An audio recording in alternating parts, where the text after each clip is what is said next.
मरे घर पनिया पिलाई दी है जान गे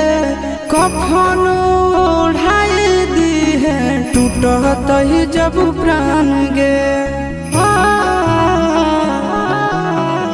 मरे घर पनिया पिलाई दी है जान गे कफन ओढ़ाई दी है टूटत ही जब प्राण गे हगे हमारा से तोरा जाती प्यार होता भेंट सक छात कर लगे हगे सोनाया गावा हो भरती पाटनवा में आके